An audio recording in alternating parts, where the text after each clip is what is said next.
Episode 36 of the Lifting Ugly podcast. It is the 4th of July. Happy 4th to all my fellow Americans out there. I hope everyone's having a great 4th of July weekend. For any that are listening outside of this country, celebrate too. Feel free. So this is a little bit different start than normal. Usually I start with the intro music. I decided to go a little bit different way today. I am your host, Craig Bird, as you can see in the corner there. Let's start here. I would like everyone, and they are actually having a sale today, so if you are so inclined, make sure you head on over to generalleathercraft.com. At generalleathercraft.com, you can find the Pioneer lifting belts, the best lifting belts on the planet, the best customizable lifting belts that you can find, just all sorts of crazy stuff that you can do with those. So make sure you check out our friends at generalleathercraft.com through the end of the day today. I know they're doing 17.77% off is one of the few sales that they do all year. So make sure you go check them out. Also, where you're out perusing around the internet, make sure you stop by maxbarbell.com. Maxbarbell.com, you can get all your other lifting needs that you may have. Lifting shoes, singlets, wraps, straps, any other sorts of apparel that you may feel the need to have, you can get at maxbarbell.com. So make sure you check them out. Head on over and search all our social media platforms. You can do so by going to lifting_ugly or search lift or lifting ugly, and you can get down with all of that. If you are interested and would like to subscribe as a supporter of the podcast, you can go to patreon.com/liftingugly and do so there. We have various levels that you can sign on to, and all that is greatly appreciated if you would like to do that. If not, you can also make one-time donations while you're going around our website at liftingugly.com. At liftingugly.com, you can find all the different shirts that we have available, hats, shorts, banners, all that kind of stuff is available at liftingugly.com.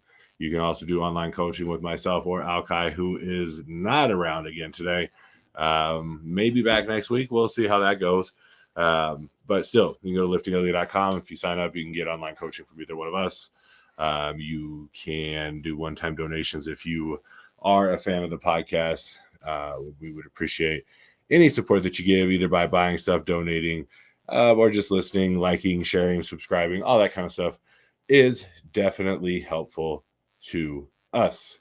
So we appreciate anything that you guys are willing to do there. I am coming to you all from Monument Fitness in Grand Junction, Colorado. You can visit at monument.fitness on Instagram. So, speaking of, let's get this out of the way real quick. So I come in today, some jackass left the sled fully loaded. There's like 5 45s left on the sled. So apparently it wasn't too heavy to move back and forth, but far too heavy to unload, as well as a couple other machines are unloaded. So to whoever left the plates on the sled, I hope you blow your thumbs off in a firework accident today. And if you are inclined to keep your thumbs over this festive day, then guess what? It's still here for you to do tomorrow. So you better make sure you get that taken care of. I don't need those lazy children. I have a pretty good idea who it is. Get off your ass. Get that shit done. Should never been left in the first place. You know better. And I shouldn't have to say it, but publicly blasting people, that's kind of fun too. And we're off.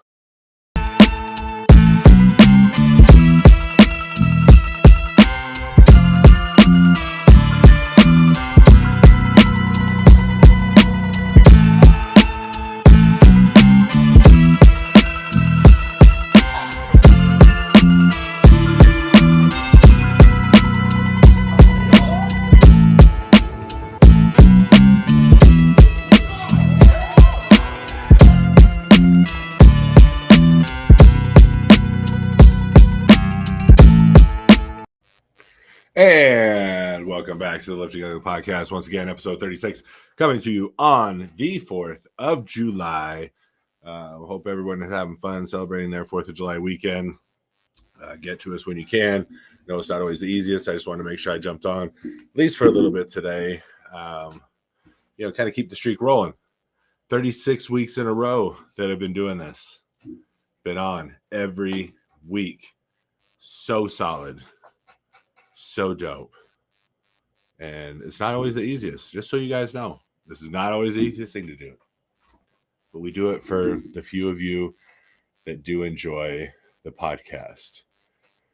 So that is why we push through and just soldier on through. In honor of our independence, we will soldier on. So anyway, I posed a couple questions, or asked for some questions to be asked again this week. I got a couple of those. I will get to those. I did come across something strange that for some reason I feel the need to talk about. So hopefully you guys enjoy this. I was watching TV the other day, later at night, which may or may not have anything to do with this, but still, I was in bed watching TV, trying to find something to kind of help chill me out. So I went to good old Disney Plus and logged on there, and they had a bunch of new editions of shark stuff, which I've always been a fan of. Shark Week and shark informational, shows.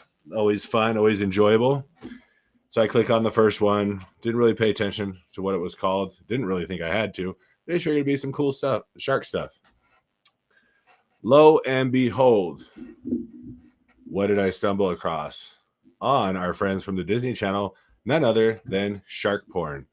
So the first 10, I probably had to be the first 15 minutes of this were shark porn. And how do I know this? Because yes, I did sit through the entire first 15 minutes of it.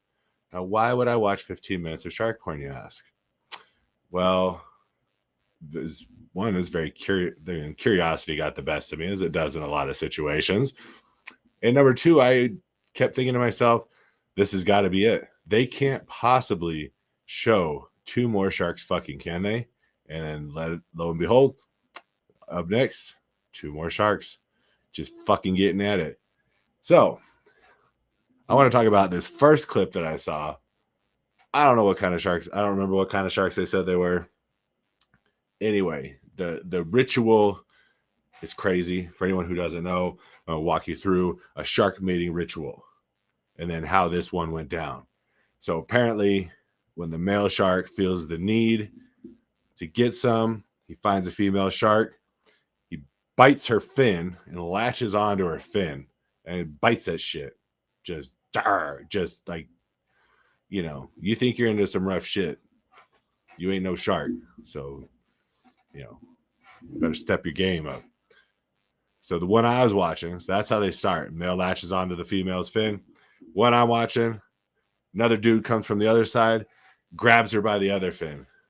So this female shark has two dudes latched onto each side of her fin, or each side of her on her fins, both just trying to fucking get it in first. Whoever gets it in first wins, I guess. So anyway, the other thing you might need to know about sharks during this ritual is sharks have two wieners. Who knew? Somebody did. They knew.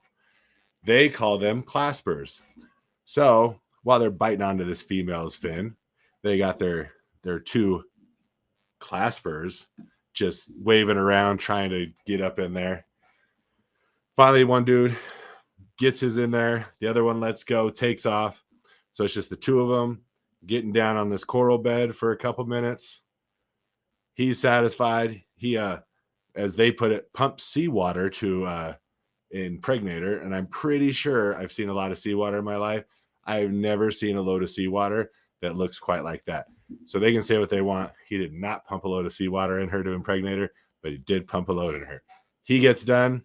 She swims off unsatisfied, like most females do after those encounters. He just kind of chills on that rock for a second. He's about to pop off, and what happens? A fucking moray eel pops out of the coral, bites homeboy on his clasper, and starts pulling him into the coral. And this, I mean, as we all would if that happened to us, just flipping and flopping and writhing away on top of this coral, trying to get his shit loose from this moray eel. Finally pulls out of there, and then he's free. Probably has some damage to that junk. Good thing he's got a second one. He can now use number 2, since number 1 got bit to shit by a moray eel. So anyway, I watched a little bit of this until they got done. Then they moved on. And then as I was exiting out to find something that I could actually, like, you know, this wasn't go to sleep type material. So I was exiting out to find something else. The name of this show on Disney, if you want to watch, because it is kind of interesting, is 50 Shades of Sharks. So that would have told me everything. But here, I'm going to do this. You don't need to hear anything. But I'm going to share this screen. I did find a clip, not from that show, but I want you all to enjoy a little bit of what I was able to enjoy on there. So let's bring this up. It's on. And here goes some shark fucking.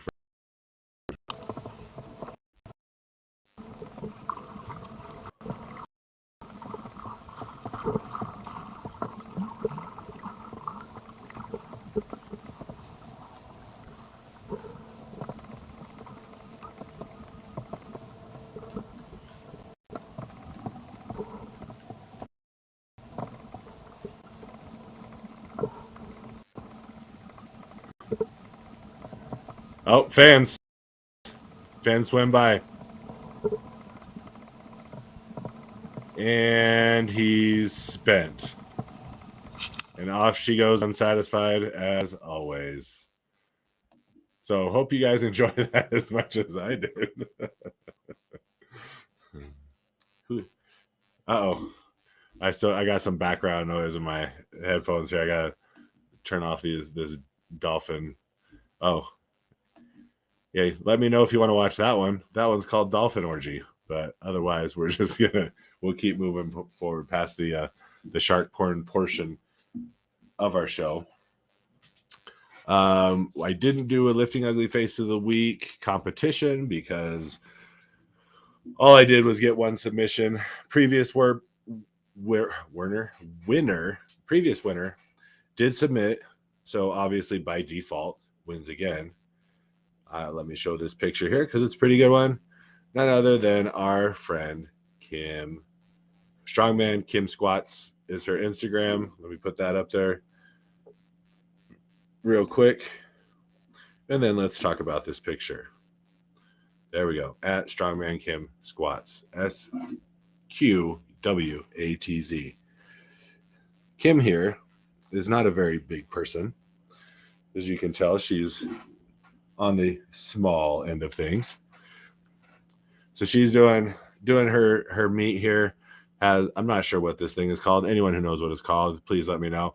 So she's carrying this, and as you can see, there is just an agonizing, just wonderfully, beautifully ugly lifting face going on as she carries this across the mat.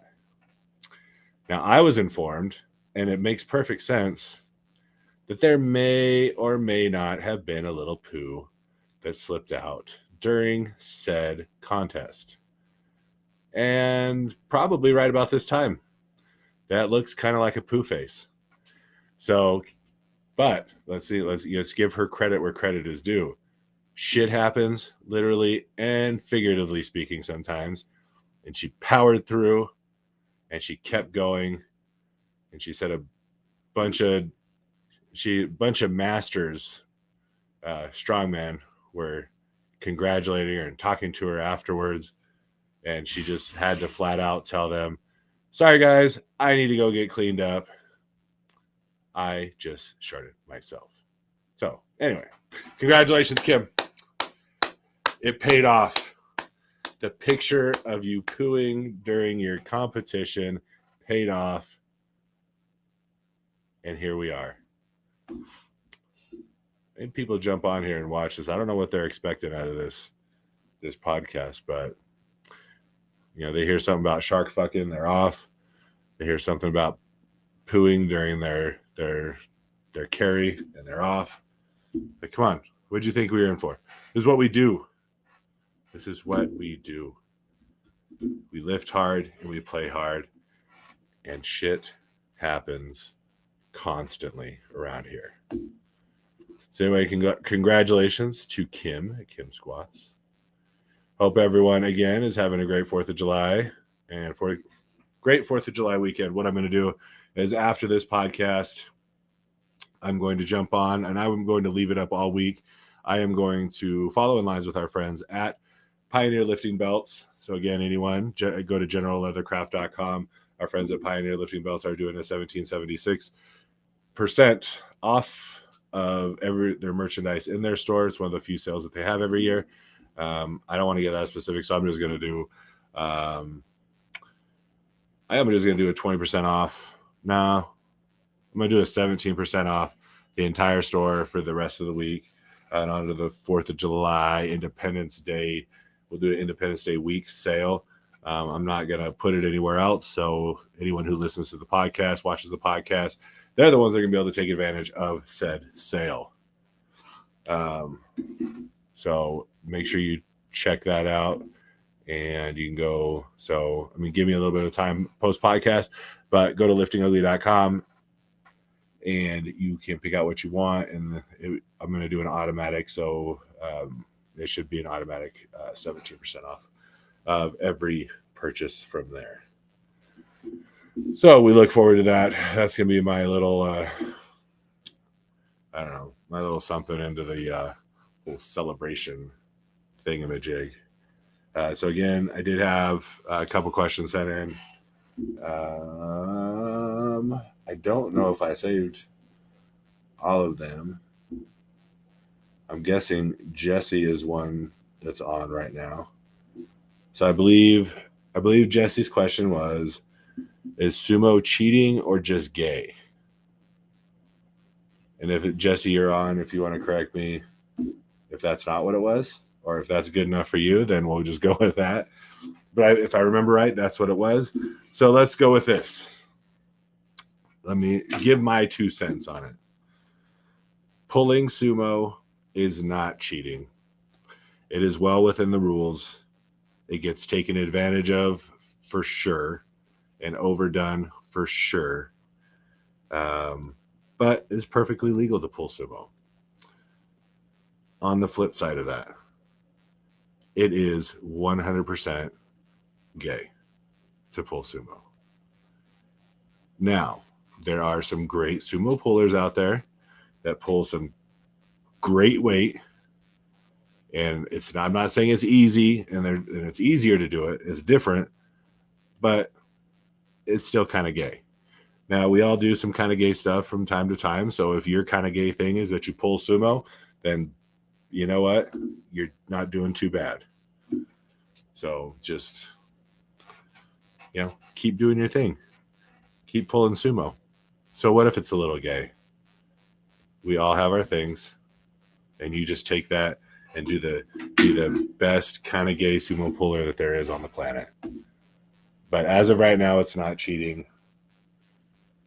I don't know if they'll ever make it to where it's illegal, but I have noticed that they've modified their rulings on it. So I guess if you're pulling sumo, if you have to shift your feet when you're putting the bar back down, then they're supposed to disqualify you, I guess, because that means you're way too far out. And if your toes are at the plates, then you're really taking advantage of the rules that are set before. Same thing with the arch on the bench. It's not illegal.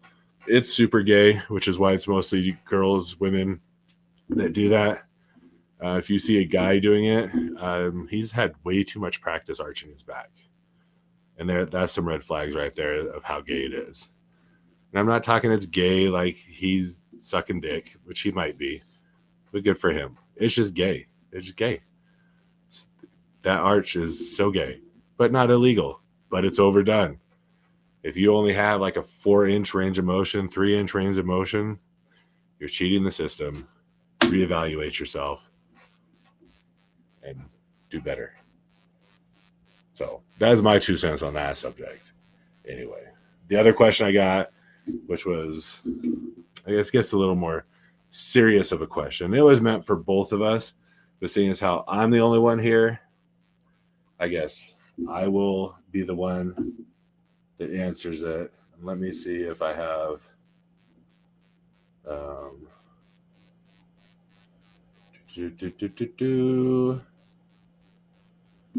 think her question was basically how we got started. And I know we've talked about this before. Anyone who hasn't heard the earlier ones, or maybe it wasn't specific as to this way. Let's see how far back. Let's Reader's Digest version. I worked out in high school like most people, worked out incorrectly, playing sports and everything, did it wrong because coaches and those people had no idea how to teach people how to lift. They just put a bunch of kids in a weight room and told them to have at it. So I did that kind of lifting. After high school, I did go to the gym, and it was just kind of, I just go around, meander around like most, a lot of 17, 18, 19-year-olds do. Just kind of did some shit. And then let's see, after that, then I quit working out altogether. I actually moved to Grand Junction when I was 20, just before I turned 21, or right as I turned 20. I moved to Grand Junction, didn't work out at all, was way underweight because I have addictive personality and I'm always addicted to something. And so at that point, I was way underweight. We'll just leave it at that. We can talk about the rest of that later. And then I got married because I figured that's what normal people did. So I got married, and my kid's mom, she knew how to cook, but she didn't know how to cook for 2 people. She cooked for a family, and I do not like to see things go to waste. So I made sure that everything was eaten, whether leftovers or anything. So plus, like I said, I have an addictive personality. So I got addicted to food. I ate all the time. I ate so much. So I should say, when I moved to Grand Junction, I weighed 175 pounds when I was about 20 years old. And that's really tiny for me. And then basically I went through, got fatter and fatter over, the years. I went in for a DOT physical when I was about 28-ish, right around 28. No, I was older than that. I was 29. Somewhere there, 28 or 29. Went in for a DOT physical, weighed 298 pounds.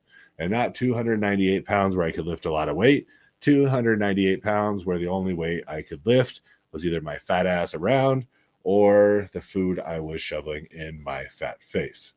That's the 298 pounds that I was. Surprised the hell out of me, because fat people don't weigh themselves very much. That's just the way it goes. So had that, kind of an eye-opener. That was my eye-opening experience. So I changed. I quit eating fast food altogether. Well, no, I quit drinking soda was the first thing I did. Quit drinking soda, quit eating fast food after that. Just ate meals at home. Just did the best I could with the knowledge I didn't have. And then about 9 months after that, I lost, just from those 2 things, I think I had lost 40 pounds by not drinking soda and not eating fast food. And so then after that, I joined a gym, and I'd do like 45 minutes of cardio. I just kind of do full body circuit, just kind of roll through, just get my body back to kind of normal use. And during that time, I was watch other people work out, see what they did, see what I liked, see what, if they looked like they knew what they were doing, and then eventually I started implementing those things into my workout. If I liked what they did, I would try it out. If it worked for me, great. If it didn't, if I couldn't figure it out, I didn't like it, then I wouldn't do it. Then I was able to gain actually quite a bit of knowledge that way, and just figuring out my own body and how to lift. And I hung out around in the 200 time, 240 245 is kind of where I was hanging out. Got as low as 220. And then I started working more on building muscle, kind of, you know, got the bug as far as building and putting on size. So I started working on that. And I just started learning more, got kind of into the bodybuilding aspect of things, got involved with some people that knew about bodybuilding, how to do it. And I'd done a pretty good job myself at that point, just kind of watching and learning about my own body. And so then I learned some more from some other people, did some shows. My first show, I got down to 212 pounds, which is super small for me. And didn't want to do that. So worked on building more size, took some classes, got my nutrition certification, nutrition coach certification, learned how to eat and do more as far as that goes, learned how to supplement properly, made a lot of progress there. And then, you know, I guess I should back up. Between some of this time, I'd actually gone to EMT school, which was actually really helped me out in working out because I learned the better functioning of the body, what connects to what, this attaches to this, which attaches to this, and the whole chain, which then helped me progress a lot. And I was able to help other people as well. And then I took classes, and then I got my certification, got master certified, did all these other things just to give me a little bit more education on it. And then a lot of it's just trial and error.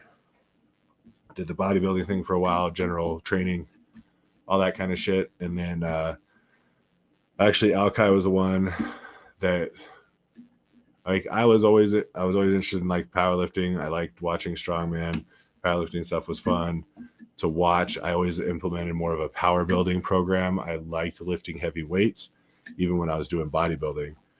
So when him and his group came, I just kind of transitioned with what he was doing. A lot of it is because my joints were so shot. I had to really kind of direct where I was putting, you know, my effort, my power. And so I learned from him. I had done a powerlifting program for somebody before. Based on the knowledge that I have, I was able to put it together, and he actually made good progress. So I knew something about it, and just kind of learned other people's techniques and how they do it. And I just, you know, it's just research. I hate school. I hate studying, but I will read and watch things if I'm actually interested in what it is. Like if I feel it applies to me. So I've watched what people do. I've listened to what they have to say. I still don't know all the names. You know, there's so many program names for how to design a powerlifting program. I don't know those names. I know what the names are. But my association with what they are, it means nothing to me, because like the programs I give my girls, the programs I give my people are programs that will work for them. They're programs that I come up with based on what I think will be most effective.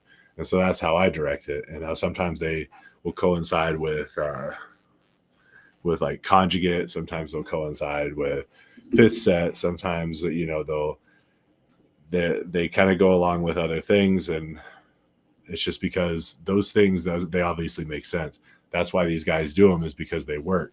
And just me knowing how to lift and how to teach people to lift and how to design programs, I implement these things not because I'm trying to copy, but just because they make sense.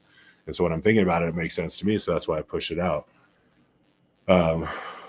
And this whole time, you know, during my process of training people and working in the powerlifting arena over these last few years, myself, I've just been dealing with one major injury setback after another.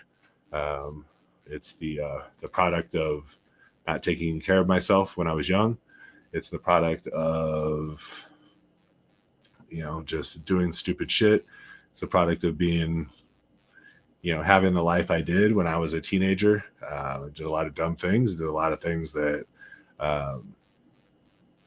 nobody knew the effect that they would have as you get older. And the effect that they have as you get older is that your joints and connective tissues are shitty. So between that and putting a lot of pressure with weights on there, it makes for a bad time. It's not all that fun. So I have to modify everything I do personally now. So I've had to become a lot smarter with the way I lift, and sometimes it just doesn't go the way I want. I'd love to continually progress and be, squatting 600-700 plus pounds, which I probably could if I had started this when I was younger, or not done the shit when I was younger that I did. I'd love to be pulling 700-800 pounds. I'd love to be benching closer to 5, but my body says no right now. So unfortunately, I have to listen to what it says, because it kind of rules the roost, regardless of what my mind wants to think, because I think I should be able to lift heavier, and I try and push myself, and I battle my body, and guess what? My body always fucking wins. And then I always end up hurt for a longer period of time. So who knows? Maybe I should switch to pulling sumo. Maybe that would get my numbers up. Maybe that's what's holding me back. But my squat, I don't know. I need to develop an arch on my bench. I need to practice that arch. I need to get a hold of some chick out there that's really got that down. There's more than one reason, but you got to figure. So let's talk about so if we go back to this arch thing. All right. So we all know what that, like, if they have a just crazy arch on their bench, we got to all know what that's going to translate to, right? I mean, that's going to be wild. That's just, let's call it. So I don't know, maybe it's just me that sees that when I see like a big arch, is I see that transfer over. But I think, unfortunately, if I wanted to get a good arch on my bench, that's the practice I would have to do. I'd have to, and I don't think I want to do that. I should probably stay away from that whole thing. So anyway, I guess back to the original. I mean, that's how I got started. Started from being super fat and needing to make a change, and then it's progressed in through bodybuilding, and then by necessity and my environment, moved into powerlifting, which I'm very happy to be a part of. I do like the environment. I like the culture. I like the way the camaraderie at the meets is always great. And I know there can be some different things that go on, but coming from the bodybuilding world, I definitely see more positive in the powerlifting aspect of things and the strongman aspect of things than I do in the bodybuilding. It's an every man for himself, and really kind of not wishing the worst on the other person, but you definitely don't want the other person to do well when it comes to bodybuilding. And then when it comes to powerlifting and strongman, I mean, it's everyone's rooting for everyone. Everyone wants to see the best out of each person that's out there. And I mean, that's the cool thing about it. And so that's more what drew me towards it than anything. And then obviously, if you can get yourself to lift heavy weights, I mean, to watch your numbers go up is, that's a great way. I mean, it's a great feeling, just that high. There's just nothing like it.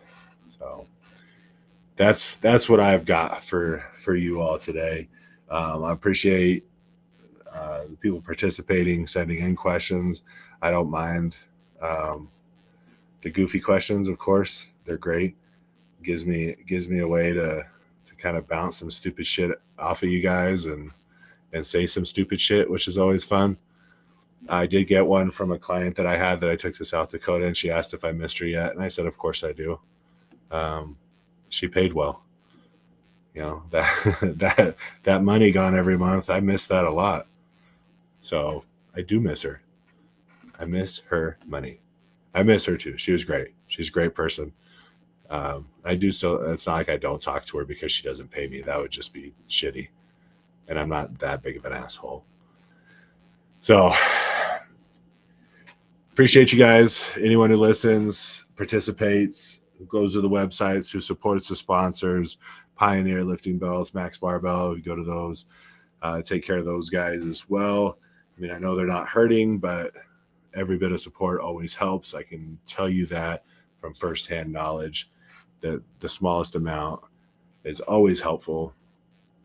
Always appreciate the interaction on Instagram, which is where most of it comes from, a little bit on Facebook, but mostly on Instagram because that's what I prefer.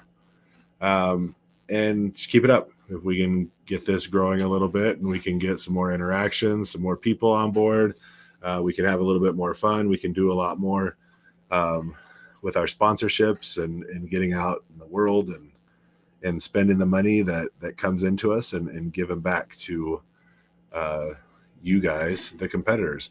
So again, this is Lifting Ugly podcast, episode 36 is in the books, ladies and gentlemen. Have a good rest of your 4th of July day.